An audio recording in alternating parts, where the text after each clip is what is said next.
Hello दोस्तों, आज मैं 6 चैप्टर ए महाजनपद काल 600 ईसा पूर्व से 320 ईसा पूर्व इसका कार्यकाल है जो कि आज मैं पढ़ने वाली हूँ।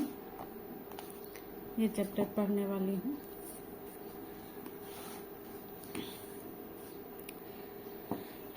इसका हो जाएगा गंधार। गंधार का हो जाएगा राजधानी कहाँ? तक्षशिला। गंधार की राजधानी तक्षशिला। सूरसेन की राजधानी हो जाएगा मथुरा हो जाएगा। फिर वत्स की राजधानी कौशाम्बी और कौशल की राजधानी श्रावस्ती। तो ए नंबर हो जाएगा। हर्यक वंश के किस शासक को कुनिक कहा जाता था? हर्यक वंश के किस शासक को कुनिक कहा जाता था? अजातशत्रु को कुनिक कहा जाता था। किस शासक ने गंगा एवं सोन नदियों के संगम पर पाटलिपुत्र नामक नगर की स्थापना की? तो इसका उदयन। किस शासक ने गंगा एवं सोन नदियों के संगम पर पाटलिपुत्र नामक नगर की स्थापना की? तो उदयन ने की। शिशुनाग वंश का वह कौन सा शासक था जिसके समय में वैशाली में द्वितीय बौद्ध संगीत का आयोजन किया गया? उसे काकवर्ण के नाम से भी जाना जाता है। ये हो जाएगा कालाशोक हो जाएगा, कालाशोक।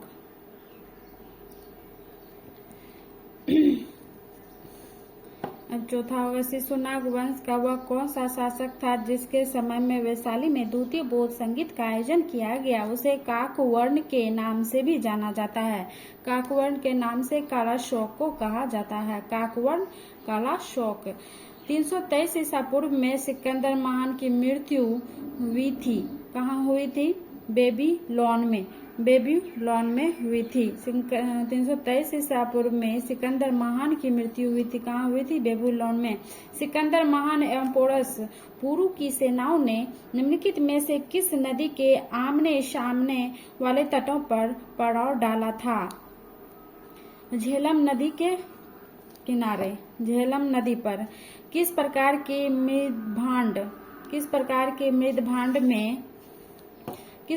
मृदभांड यानी कि पॉटरी भारत में द्वितीय नगरीकरण शहरीकरण के प्रारंभ का प्रतीक माना गया है? उत्तरी काले पॉलिशकृत बर्तन। इसका हो जाएगा सी। पौली ग्रंथों में गांव के मुखिया को क्या कहा जाता था? पौली ग्रंथों में गांव के मुखिया को क्या कहा जाता था? गांव के मुखिया को भोजक या ग्राम भोजक कहा जाता था। गांव के मुखिया को भोजक या ग्राम भोजक कहा जाता था। बी नंबर होगा।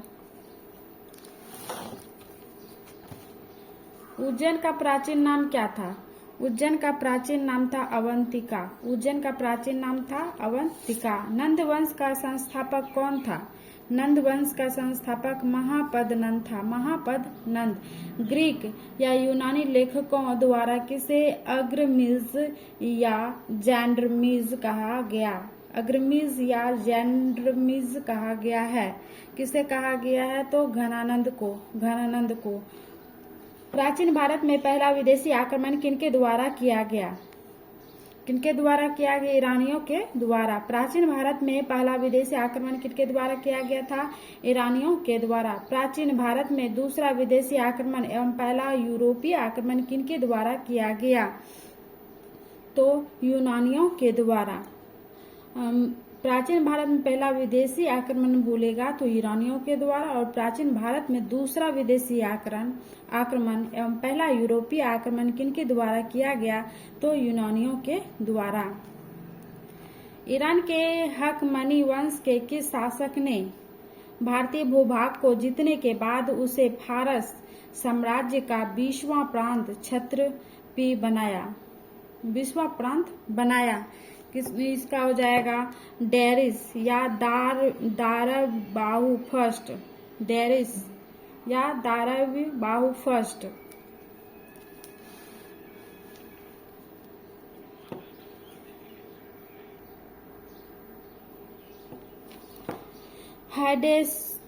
हाइडेस्पस या विस्तता आधुनिक नाम झेलम है का युद्ध 326 BC किन शासकों के बीच हुआ था? किन किन शासकों के बीच हुआ था? तो सिकंदर एवं पोरस के मध्य हुआ था। सिकंदर एवं पोरस के मध्य हुआ। सिकंदर ने भारत पर कब आक्रमण किया था? सिकंदर ने भारत पर 326 ईसा पूर्व में आक्रमण किया था। अब सूची फर्स्ट और सूची सेकंड को, ये शासक है और वंश मिलान करना है। 17 का बिंबिसार। बिंबिसार जो है हो जाएगा हर्यक वंश के संस्थापक शासक कौन था? बिंबिसार। हर्यक वंश का शासक बिंबिसार। और कालाशोक, कालाशोक हो जाएगा बी का 2 शिशुनाग वंश। कालाशोक शिशुनाग वंश। महापद्मनंद नंद वंश। महापद्मनंद सी का हो जाएगा 4। और बिंदुसार तो जानबे करते हैं मौर्य वंश। बिंदुसार मौर्य वंश, इसका हो जाएगा बी। ये हो जाएगा बी। 17 का बी हो जाएगा। फिर से देख लीजिए एक बार। बिंबिसार, बिंबिसार का हो जाएगा क्या? हर्यक वंश के कौन था? बिंबिसार। और शिशुनाग वंश कालाशोक। और फिर हो जाएगा नंद वंश का महापद्मनंद और मौर्य वंश का बिंदुसार। बिंदुसार।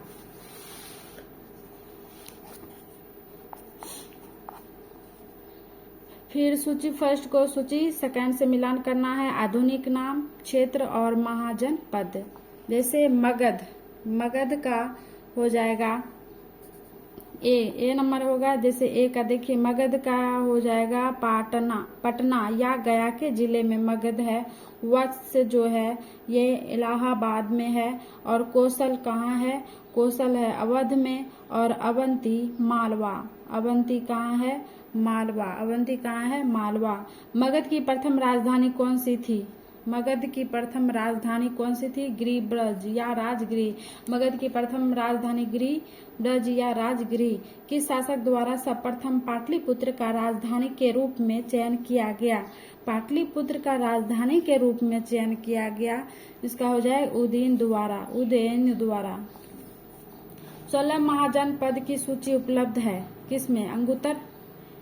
16 महाजनपद की सूची उपलब्ध है अंगुत्तर निकाय में। अंगुत्तर निकाय में। 21 का बी। निम्नलिखित में से मगध का कौन सा राजा सिकंदर महान का समकालीन था? इसका हो घनानंद। घनानंद। निम्नलिखित में से मगध का कौन सा राजा सिकंदर महान का समकालीन था? तो घनानंद। प्रथम मगध साम्राज्य का उत्कर्ष किस सदी में हुआ था? किस सदी में हुआ था? इसका हो 6ठी सदी ईसा पूर्व में। 6ठी सदी ईसा पूर्व में प्रथम मगध साम्राज्य का उत्कर्ष किस सदी में हुआ था? 6ठी सदी ईसा पूर्व में।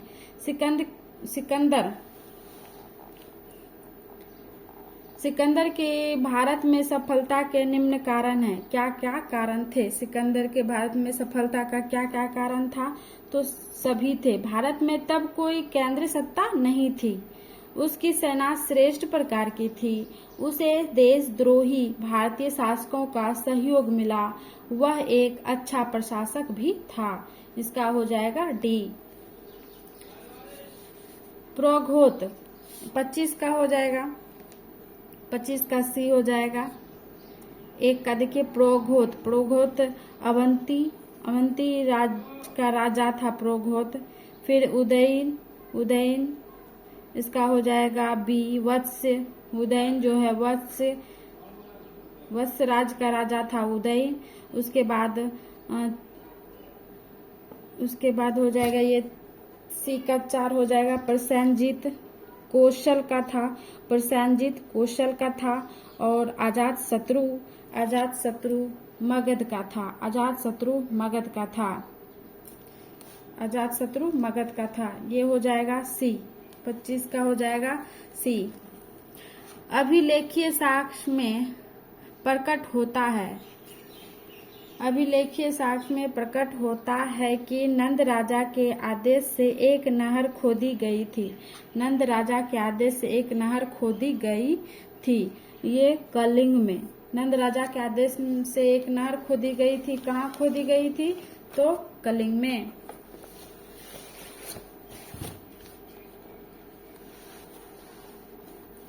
पहले ईरान शासक जिसने भारत के कुछ भाग को अपने अधीन किया था।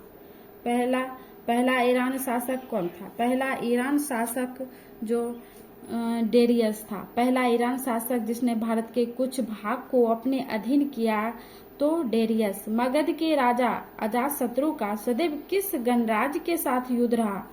किस गणराज्य के साथ युद्ध रहा? इसका हो जाए वज्जीसंघ यानी कि वैशाली, वज्जीसंघ वैशाली। वज्जीसंघ के विरुद्ध मगध राज्य के किस शासक ने प्रथम बार रथ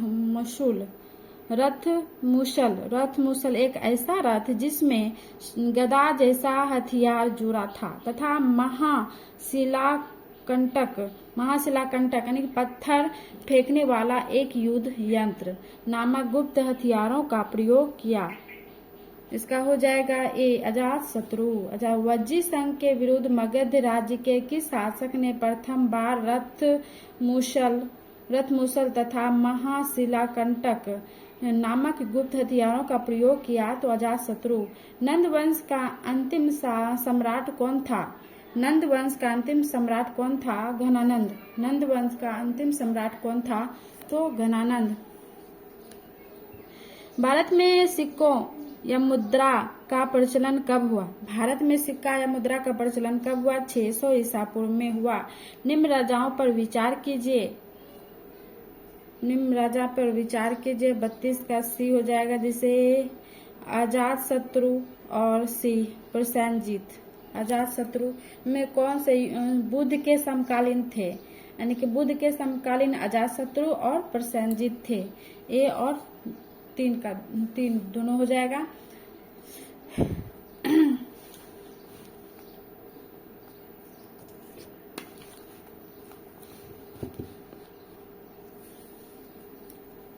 छठी सदी ईसा पूर्व के दौरान बड़े राज्यों के उदय का मुख्य कारण क्या था? छठी सदी ईसा पूर्व के दौरान बड़े राज्यों के उदय का मुख्य कारण क्या था? इसका हो जाएगा 33 का ए हो जाएगा। उत्तर प्रदेश और बिहार में व्यापक पैमाने पर लोहे का उपयोग।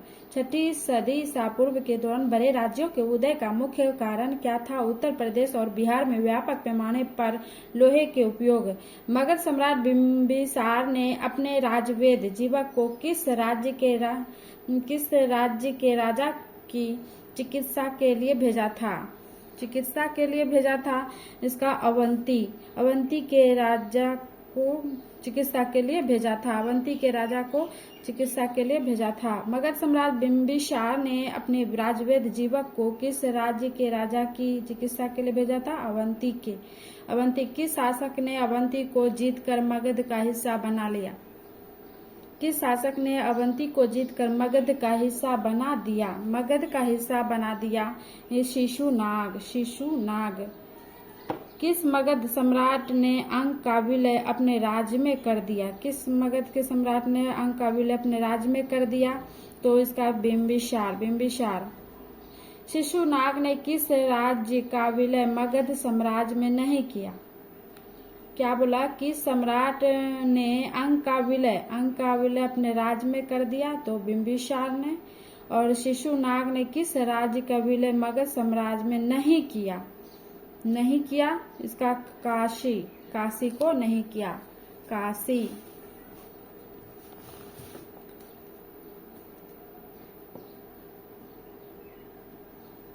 काशी और लिच्छवी का विलय मगध साम्राज्य में किसने किया? काशी और लिच्छवी का विलय मगध के साम्राज्य में किसने किया? तो उदयन ने की। 38 अजातशत्रु होगा। काशी और लिच्छवी का विलय मगध साम्राज्य में किसने किया? तो अजातशत्रु ने। काशी और लिच्छवी का विलय मगध साम्राज्य में किसने किया? तो अजातशत्रु ने। मगध साम्राज्य के बारे में कौन सा सही नहीं है? तो इनमें से कोई नहीं। मगध साम्राज्य के बारे में कौन सही नहीं है? पुराणों एवं महाकाव्यों के अनुसार इसकी स्थापना बृहत ने की, ये भी सही नहीं है। महाजनपद ने इसे सर्वाधिक विस्तार प्रदान किया तथा सार्वभौम अंत करने वाला एवं इकराट की उपाधि धारण की, भी सही नहीं है। गिरिव्रज या राजगिरी, पाटलिपुत्र एवं वैशाली क्रम से इसकी 4 राजधानी बनी थी, नहीं 2 राजधानी थी। सिकंदर के आक्रमण के समय उत्तर भारत में निम्नलिखित राजवंशों में किस एक का शासन था? किस एक का शासन था? नंद का शासन था। किस एक का शासन था? नंद। सिकंदर के आक्रमण के समय उत्तर भारत पर निम्नलिखित राजवंशों में किस एक का शासन था? तो नंद का था। निम्नलिखित में कौन सा एक ईसा पूर्व 6ठी सदी में प्रारंभ में भारत का सर्वाधिक शक्तिशाली नगर राज्य था? इसका हो जाएगा मगध।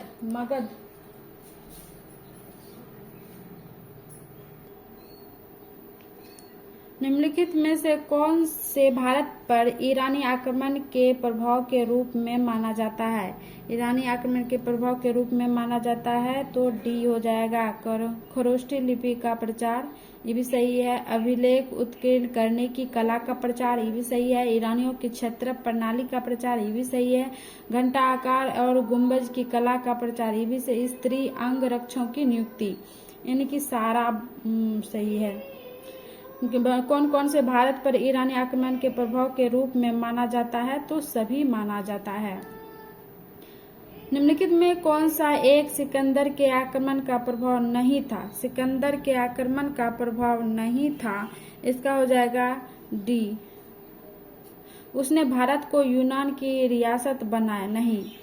इस आक्रमण ने भारत और यूनान के बीच प्रत्यक्ष संपर्क स्थापित करवाया, सही है। इस आक्रमण ने पश्चिमोत्तर भारत में यूनानियों की स्थापना की मार्ग प्रशस्त की, क्या? ये भी सही है। सिकंदर अनेक उपनिवेशों की स्थापना के लिए उत्तरदायी था, सब सही है। लेकिन मतलब उसने भारत की यूनान की रियासत बनाया, ये गलत है।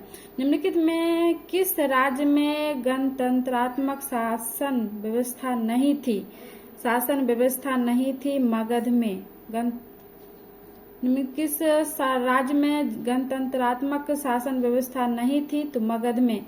निम्नलिखित में से किसे सेनिया नियमित और अस्थायी सेना रखने वाला कहा जाता था? नियमित और अस्थायी सेना रखने वाला बिंबिसार को कहा जाता था। नियमित और अस्थायी सेना रखने वाले बिंबिसार को कहा जाता था। निम्नलिखित में से किसे उग्रसेन भयानक सेना का स्वामी कहा जाता था? भयानक सेना का स्वामी हो गया महापद नंद को कहा जाता था। उग्रसेन कहा जाता था किसे? महापद नंद को उग्रसेन कहा जाता था। डेरियस दाय बहादुर फर्स्ट ने 516 बीसी में सिंधु के तटवर्ती भूभाग को जीतकर उसे ईरान का 20वां क्षत्रिय प्रांत बनाया। उससे कितना राजस्व प्राप्त होता था? कितना राजस्व प्राप्त होता था?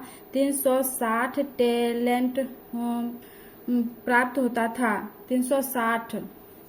निम्नलिखित में से कौन सिकंदर के साथ भारत आने वाला इतिहासकार नहीं था? सिकंदर के साथ भारत आने वाला इतिहासकार नहीं था, इसका हो जाएगा डी। हेरोडोटस नहीं था, यानी कि निरियाकस, एरिस्टोबुलस और एनासिक्रिटस तीनों आया था, लेकिन हेरोडोटस नहीं था, जो कि इतिहास का पिता कहा जाता है हेरोडोटस को। महाजनपद काल में श्रेणियों के संचालक को कहा जाता था। महाजनपद काल में श्रेणियों के संचालक को कहा जाता था 49 का श्रेष्ठीन कहा जाता है। महाजनपद काल में श्रेणियों के संचालक को कहा जाता था श्रेष्ठीन। गृहपति का अर्थ क्या होता है?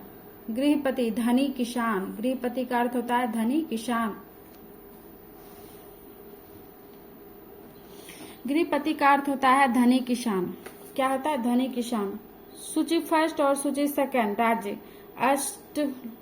अष्टकुलक महामात्र और उच्च कोटि के अधिकारी और परामर्शदायी संस्था, मतलब मिलान करना है।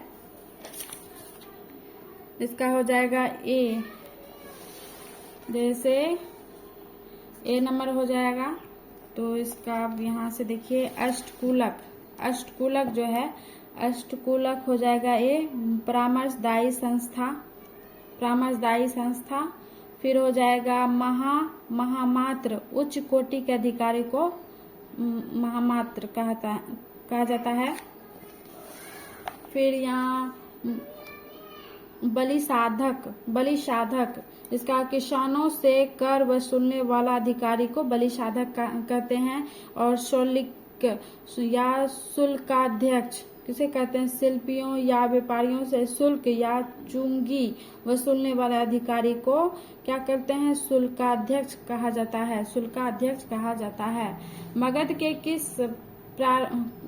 के किस प्रारंभिक शासक ने राज्यारोहण के लिए अपने पिता की हत्या की एवं इसी कारणवश अपने पुत्र द्वारा मारा गया?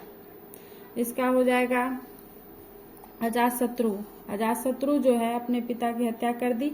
फिर इसका बेटा उदयन भी अजातशत्रु का हत्या कर दिया था। विश्व का पहला गणतंत्र वैशाली में किसके द्वारा स्थापित किया गया? किसके द्वारा स्थापित किया गया? तो लिच्छवी के द्वारा स्थापित किया। विश्व का पहला गणतंत्र वैशाली में किसके द्वारा स्थापित किया गया? तो लिच्छवी के द्वारा। अब मिलान करना है महाजनपद और राजधानी। इसका हो जाएगा 54 का हो जाएगा बी। तो देख लीजिए, ए का कुरुक्षेत्र इंद्रप्रस्थ हो जाएगा। फिर पंचाल की राजधानी कहाँ हो जाएगी? पंचाल की राजधानी अहिछत्र। पंचाल की राजधानी अहिछत्र। कौशल की राजधानी साकेत। कौशल की राजधानी कहाँ हो जाएगी? साकेत। और वश की राजधानी कौशाम्बी। निम्नलिखित में कौन एक बौद्ध ग्रंथ 16 महाजनपदों का उल्लेख करता है? अंगुत्तर निकाय में 16 महाजनपदों का उल्लेख करता है। तो अंगुत्तर निकाय में 6ठी शताब्दी ईसा पूर्व का